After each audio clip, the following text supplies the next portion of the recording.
Bhupalpally SC బాలికల హాస్టల్లో విద్యార్థినిపై అమానుషంగా దాడి చేసిన హాస్టల్ వార్డెన్పై సస్పెన్షన్ వేటు పడింది. వార్డెన్ భవానీని సస్పెండ్ చేస్తూ ఉత్తర్వులు జారీ చేశారు జిల్లా కలెక్టర్. అలాగే ఆమెపై పలు ఆరోపణలు రావడంతో పూర్తి స్థాయి విచారణ జరిపించాలని డిస్ట్రిక్ట్ వెల్ఫేర్ ఆఫీసర్ను ఆదేశించారు.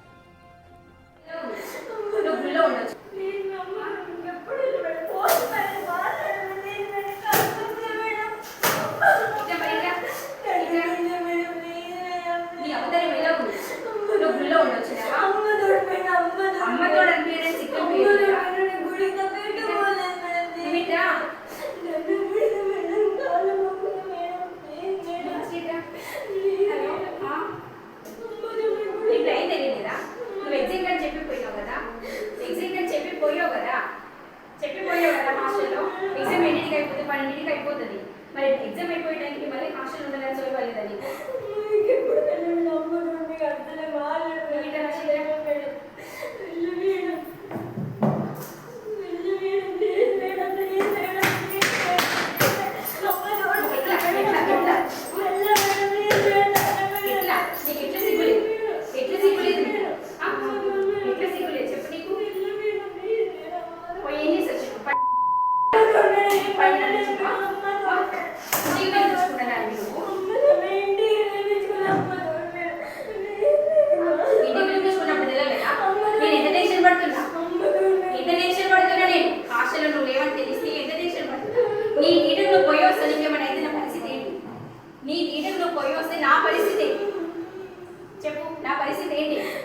జాబ్ పోతుంది కదా, పోతుందా లేదా? మనకి ఎట్లా సిగ్గులేదు, ఇంకా ఎట్లా సిగ్గులేదు, సిగ్గులేదా? పోయి ఇంకా సోయి సొమ్ము లేకుండా ఉండొచ్చిందట. ఏమంటే అంటే చెప్పు తీసుకొడతా.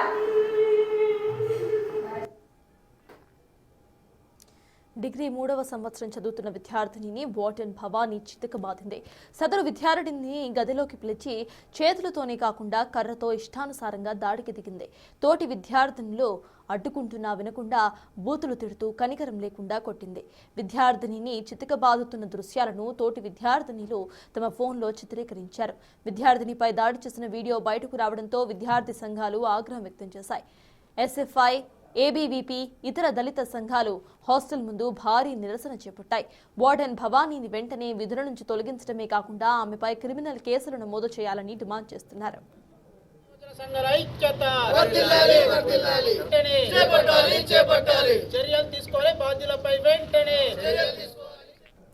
భూపాలపల్లి ఎస్సీ బాలికల హాస్టల్లో విద్యార్థినిపై అమానుషంగా దాడి చేసిన హాస్టల్ వార్డెన్పై సస్పెన్షన్ వేటు పడింది. విషయంలో మనం చూస్తున్నాము ఏ రకంగా ఇటు డిగ్రీ 3rd ఇయర్ చదువుతున్న విద్యార్థినిపై దాడికి ప్రయత్నించిందో ఆ వార్డెన్ మనం చూస్తున్నాము. అయితే హాస్టల్లో ఎగ్జిట్ వేసి నువ్వు వెళ్ళావు, అనంతరం కూడా ఇంతసేపు ఎందుకు రాలేదు, ఎక్కడ ఉన్నావు అంటూ కూడా అనుచిత వ్యాఖ్యలు చేస్తూ ఆవిడ ఆ 3rd ఇయర్ చదువుతున్న స్టూడెంట్ క్యారెక్టర్ గురించి కూడా మాట్లాడుతూ ఆవిడ చేసిన దాడి విజువల్స్ అన్ని కూడా ఇటు తోటి విద్యార్థినిలు రికార్డ్ చేసి అనంతరం కూడా సోషల్ మీడియాలో అప్లోడ్ చేయడం ద్వారా బయటకు రావడంతో ఇటు స్టూడెంట్ సంఘాలు ఏవైతే ఉన్నాయో అవన్నీ కూడా ధర్నాకు దిగాయి. హాస్టల్ ముందే వార్డెన్ను ఖచ్చితంగా కూడా ఇటు సస్పెండ్ చేయాలి, అనంతరం కూడా వార్డెన్పై క్రిమినల్ ఛార్జెస్ నమోదు చేయాలి అంటూ కూడా వాళ్ళు ధర్నా చేస్తూ వచ్చారు. అయితే ప్రెసెంట్ వార్డెన్ భవానీని సస్పెండ్ చేస్తూ ఉత్తర్వులు జారీ చేశారు జిల్లా కలెక్టర్. అలాగే ఆమెపై పలు ఆరోపణలు రావడంతో పూర్తిస్థాయి విచారణ సైతం చేయబోతున్నట్టుగా తెలుస్తోంది. వెల్ఫేర్ ఆఫీసర్ ఆ విచారణకు సైతం ఆదేశాలు జారీ చేశారు. డిగ్రీ 3వ సంవత్సరం చదువుతున్న విద్యార్థినిని వార్డెన్ భవానీ చితకబాదింది. కేవలం చేతులతో మాత్రమే కాకుండా కర్రతో సైతం చితకబాదింది. ఆ అమ్మాయి ఎంతలా బతింలాడుకుంటున్నా సైతం ఆవిడ కనికరం చూపించని ఆ సంఘటన మనం స్క్రీన్ మీద చూస్తున్నాం.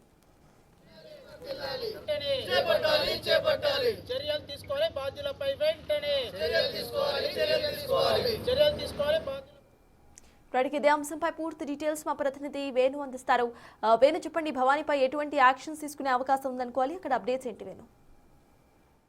ప్రస్తుతానికైతే ఈ యొక్క వీడియో బయటకు వచ్చిన తర్వాత బిగ్ టీవీ కథనాలతో జిల్లా కలెక్టర్ ఆ వార్డెన్ భవానీని ఇమీడియట్ గా సస్పెండ్ చేస్తూ ఉత్తర్వులు జారీ చేశారు. మరోవైపు గత సెప్టెంబర్ 2వ వారం లోపల ఎస్సీ హాస్టల్లో ఉన్నటువంటి డిగ్రీ ఇంటర్ చదువుతున్న విద్యార్థులను ఒక మత బోధనల కోసం పంపించడం, రోజు రాత్రి 8 గంటల తర్వాత బయటికి పంపిస్తున్నారనే ఆరోపణలున్నాయి. ఆ విషయాన్ని సెప్టెంబర్ లోపల ఏబీపీ హిందూ సంఘాలు గొడవ కూడా దిగాయి. దీనిపై విచారణ మధ్యలోనే ఆపేశారు. ఆ ఆరోపణలు మరోవైపు గత 10 రోజుల క్రితము అర్ధరాత్రి 10 గంటల తర్వాత ఆ హాస్టల్ లోపలికి కొంతమంది ఆగంతకులు చొరబడుతున్నారనేటువంటి విషయాన్ని హాస్టల్లో ఉంటున్న కొంతమంది మహిళలే డయల్ 100 కు ఫోన్ చేసి కంప్లైంట్ చేశారు. ఆ ఘటనపై కూడా మళ్ళీ హాస్టల్ వార్డెన్ పోలీసులకు కాంప్రమైజ్ కావడంతో ఎటువంటి కేసు నమోదు చేయలేదు. సో ఇలాంటి ఆరోపణలు దాదాపు ఈ 2 నెలల నుంచి కూడా చాలా ఆరోపణలున్నాయి. వార్డెన్ తీరు పూర్తిగా అక్కడ అమ్మాయిని ఇబ్బంది పెడుతోంది, ఇష్టారీతిన వాళ్ళని కొడుతూ హింసిస్తోంది అనేటువంటి ఆరోపణలు. వీటన్నిటిపై పూర్తి స్థాయి విచారణ జరుపుతాము. విచారణ జరిపే వరకు కూడా సస్పెన్షన్ ఆర్డర్స్ జారీ చేస్తూనే భూపాలపల్లి హెడ్ క్వార్టర్స్ వదిలి వెళ్ళొద్దు, విచారణ పూర్తయ్యే వరకు ఒకవేళ వెళ్లాల్సి వస్తేనే ఉన్నతాధికారుల పర్మిషన్ తీసుకొని మాత్రమే వెళ్లాలంటూ కూడా కొద్దిసేపటి క్రితమే జిల్లా కలెక్టర్ ఆర్డర్స్ పాస్ చేశారు. మరోవైపు స్థానిక ఎమ్మెల్యే, జిల్లా కలెక్టర్ తో పాటు డిస్ట్రిక్ట్ వెల్ఫేర్ ఆఫీసర్లు కూడా హాస్టల్ పరామర్శించి వెళ్తున్నారు. ఆ విద్యార్థుల దగ్గర నుంచి స్వయంగా గతంలో నుంచి ఆ హాస్టల్ వార్డెన్ ప్రవర్తన ఏ విధంగా ఉంది, ఫుడ్ విషయంలో కానీ అక్కడ విద్యార్థుల దగ్గర తన వ్యవహార తీరుపై కూడా పూర్తి స్థాయి ఎంక్వైరీకి ఆదేశించిన నేపథ్యం లోపల మరికొద్ది సేపట్లో ఈ యొక్క జిల్లా స్థాయి అధికారుల బృందం హాస్టల్కి అయితే వెళ్ళబోతోంది. ఇక ఈ యొక్క విచారణ లోపల కూడా సంచలన విషయాలు బయటపడేటువంటి పరిస్థితి కనిపిస్తుంది. ఎందుకంటే పోలీసులు క్రైమ్ సంబంధించి డయల్ 100 ఫోన్ వచ్చినా కూడా కేసు నమోదు చేయకపోవడము, హాస్టల్ విద్యార్థులను తల్లిదండ్రులకు తెలియకుండా అర్ధరాత్రులు బయటికి పంపించిన ఘటనలో కూడా తనపై ఎటువంటి కేసులు నమోదు కాలేదు, ఎటువంటి యాక్షన్ లేదు. సో దీంతో మొత్తంగా అసలు హాస్టల్ లోపల గత ఈ 2-3 ఏళ్ల నుంచి ఏం జరుగుతుంది పూర్తి స్థాయి నివేదిక అయితే సిద్ధం చేస్తున్నారు. ఇక ఈ ఘటనకు సంబంధించి సస్పెన్షన్ కాదు, కంప్లీట్ గా తను డిస్మిస్ చేయాలి తన ఉద్యోగం నుంచి. ఇట్లాంటి వ్యక్తుల వల్ల పిల్లలు సూసైడ్ చేసుకున్నటువంటి ప్రమాదాలు ఉన్నాయన్నటువంటి ఒక వర్షన్ కూడా వినిపిస్తోంది. విద్యార్థి సంఘాలు కూడా తనపై డిస్మిస్ వేటు కనుక వేయకపోతే సస్పెన్షన్ వేటుతో సరిపెడితే మాత్రం మళ్ళీ ఆందోళన చేస్తామంటూ విద్యార్థి సంఘాలు కూడా హెచ్చరిస్తున్న పరిస్థితి. మొత్తానికి గొడ్డును చితక బాదినట్టు ఒక డిగ్రీ ఫైనల్ ఇయర్ విద్యార్థిని ఈ విధంగా కొడుతున్న వీడియోలు బయటకు వచ్చినప్పుడే విషయంపై మీరు అధికారులంతా ముందుకెళ్తున్నారు. కానీ అక్కడున్నటువంటి విద్యార్థులు చాలా మందిపై ఆమె దాడి చేసింది. దానికి ఏం చేస్తారంటూ కూడా విద్యార్థి సంఘాల తల్లిదండ్రులు అదేవిధంగా పేరెంట్స్, పిల్లల పేరెంట్స్ కూడా డిమాండ్ చేసిన పరిస్థితి. ఇక అధికారుల బృందం హాస్టల్ పర్యటించిన తర్వాత పూర్తి నివేదిక వచ్చిన తర్వాత తదుపరి చర్యలు క్రిమినల్ చర్యలు కూడా తీసుకునే అవకాశం అయితే కనిపిస్తా ఉంది సర్తాజ్. అయితే వేణు, గతంలో కూడా ఈ వార్డెన్కి సంబంధించి ఇటువంటి సిచ్యువేషన్స్ ఏమైనా చోటు చేసుకున్నాయా? అక్కడ పిల్లలు వాటికి సంబంధించి ఏమైనా మాట్లాడుతున్నారా? గతంలో ఇటువంటి రియాక్షన్స్ వార్డెన్ దగ్గర నుండి చూడటం, ఎందుకంటే ఇందాక ఆవిడ మాట్లాడుతున్న సన్నివేశాలు సైతం మనం చూసాము. ఎంతో వర్స్ట్గా క్యారెక్టర్ గురించి మాట్లాడుతూ కూడా ఆవిడ కొన్ని పదాలను వాడారు. సో అలాంటి సందర్భాలు గతంలో కూడా ఏమైనా ఉన్నాయంటూ అక్కడ పిల్లలు చెప్పే సందర్భాలు ఉన్నాయనుకోవాలా?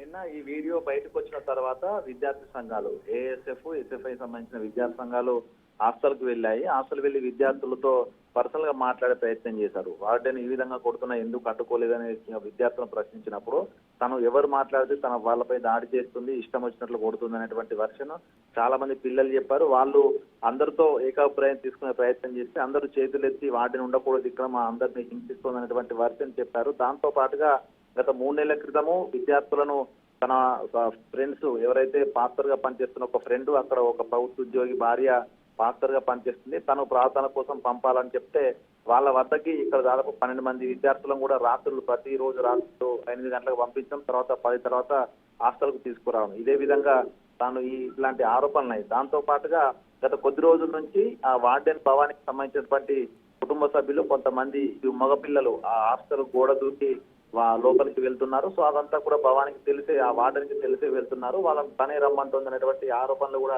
కీలకమైన ఆరోపణలు. సో అంటే వాళ్ళందరూ ఆ రాత్రి ఎందుకు తన హాస్టల్ లోపలికి పిలుస్తుంది, ఏదైనా పిల్లలకు సంబంధించిన వస్తువు దొంగతనం జరిగాయా, మరేదైనా అఘాయిత్యం చేయడానికి కోసం వాళ్ళు వస్తున్నారని కూడా చాలా వరకు అలిగేషన్స్ ఉన్నాయి. సో ఈ అలిగేషన్స్ అన్ని కూడా విద్యార్థి సంఘాల నాయకులు మాట్లాడినప్పుడు కొంత భయపడుతున్న పిల్లలు చెప్పారు. అయితే ఈ రోజు వెల్ఫేర్ ఆఫీసర్, జిల్లా స్థాయి అధికారులు, మహిళా అధికారుల సమక్షం లోపల మరొకసారి వ్యక్తిగతంగా పిల్లల్ని విచారిస్తే మరికొన్ని అంశాలు, ఇటువంటి విసిపోయే అంశాలు బయటకు వచ్చే అవకాశం ఉంది. ఒకవేళ అలాంటివి కనుక బయటకు వస్తే మాత్రం వార్డెన్ సస్పెన్షన్ వేటుతో పాటు ప్రస్తుతం క్రిమినల్ చర్యలు తీసుకునేందుకు కూడా జిల్లా కలెక్టర్ కూడా సీరియస్ అయిన సిచ్యువేషన్ కనిపిస్తోంది. ఇక అక్కడ పిల్లలు ఇచ్చేటువంటి వాంగ్మూలము, పిల్లలు చెప్పేటువంటి స్టేట్మెంట్లను బట్టే తదుపరి చర్యలు తీసుకునే అవకాశం. మహిళలకు సంబంధించిన హాస్టల్ కాబట్టి జిల్లా అధికార యంత్రాంగం ఒక ప్రత్యేక టీం ను కూడా ఫామ్ చేసింది. ఆ టీం ఎంక్వైరీ లోపల వచ్చేటువంటి సమాధానాలను బట్టి, పిల్లలు చెప్పినటువంటి వాంగ్మూలాలను బట్టి కూడా తదుపరి చర్యలు తీసుకునే అవకాశం ఉంది. Thank you Venu.